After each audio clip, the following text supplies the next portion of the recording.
سلام عزیزان، من به کانال من خوش اومدید. امروز میخوام در مورد یک موضوع جالب و ترسناک صحبت کنم. باند زنای خلافکار تو انگلیس که کارشون اینه که خانواده ها و زوجها رو از هم بپاشونن.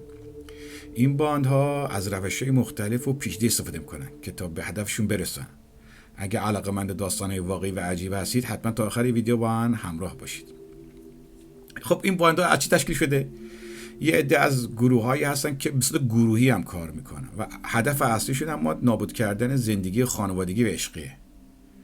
معمولا هم اونا روی خانواده‌هایی که تازه به انگلیس اومدن و یا تازه تو انگلیس ازدواج کردن فعالیت میکنن. اگه تا آخر با من باشید من براتون مثالی میزنم که به چه صورتی هست و چه کارایی میکنم. خب حالا ببینیم روش کارشون چجوریه. این زنا برای از روش‌های مختلفی برای رسیدن به هدفشون استفاده کنن. یکی از این روشاشون اینه که رابطه خیلی ارتباط نزدیک با یکی از اعضای اون خانواده برقرار میکنن. مثلا با نقش بازی کردن به عنوان یک دوست صمیمی یا یک همکار قابل اعتماد قربانی رو جلب میکنن. یه روش دیگه شون اینه که از طریق شبکه‌های اجتماعی، اینترنت، اطلاعات شخصی و خصوصی قربانیاشون رو جمع میکنن.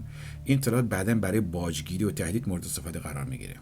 اگر با من باشید من تا آخر بهتون یه مثالم میزنم که بگم بساتون چه صورتی این کارا رو انجام میدن. و همچنین این باندا ممکنه از طریق اعمال نفوذ روانی و تحریک عواطف منفی اختلافات خانوادگی رو تشدید بکنن. به عنوان مثال با پخش شایعات، دروغای مخرب، اعضای خانواده رو به جون هم بندازن. نتیجهش چیه؟ خب خیلی مخربه این موضوع. خانواده رو از هم جدا میکنه، زوجا از هم جدا میشن، افراد قربانی ممکنه به افسردگی و مشکلات روانی دچار بشن. همچنین اعتماد اجتماعیشون کاهش پیدا میکنه و نسبت به افراد دیگه بدبین بشن. خب با چی کار بکنید؟ باید برای مقابله با این افراد حتما آگاهیمون نسبت به این تهدیدات زیاد بکنیم. فداتون بشه. و همچنین مراقب ارتباطات جدید و ناآشنا باشیم و همچنین اطلاعات شخصیمون رو براحتی در اختیار دیگران قرار ندهیم. عزیزان من، حالا من بهتون میگم چجوری این باند فعالیت میکنه و کار میکنه.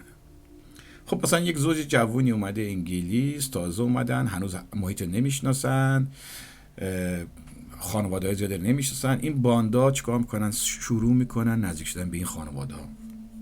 دلیلشون چیه که این زوجا رو جوون رو جدا میکنن، یا این زوجهایی که حتی مثلا بچه هم دارن جدا میکنن؟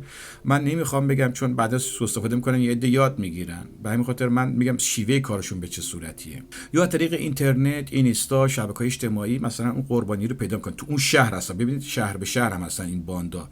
اون وقت تقریبا هر باندی از 7 نفر، 8 نفر یا 10 نفر تشکیل شده و نگاه میکنید اینستاگرامشون رو نگاه میکنید، میبینید دارن سفر میکنن، این ور اون ور میرن، میرقصن، پارتی میگیرن و هر کسی از بیرون نگاه میکنه میگه چه گروه شادی و چه گروه مثلا فعالی و دارن لذت میبرن از زندگی در انگلیس.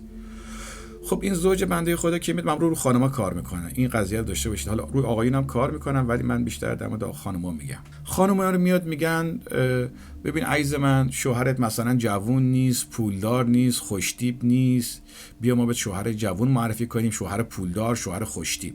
خب اون خانم باور نمیکنه دفعه اول، دیگه میگه نه یه خانم یه حرفی زد.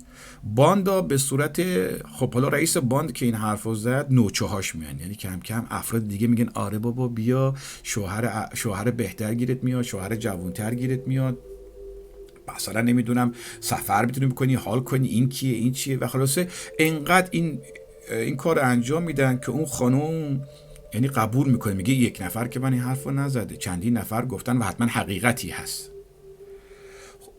حالا اون خانم از خودش هم نمیپرسه که خب اگر قرار شوهر جوون باشه، شوهرت مثلا نمیدونم پولدار باشه، چرا خودتون شوهر ندارید؟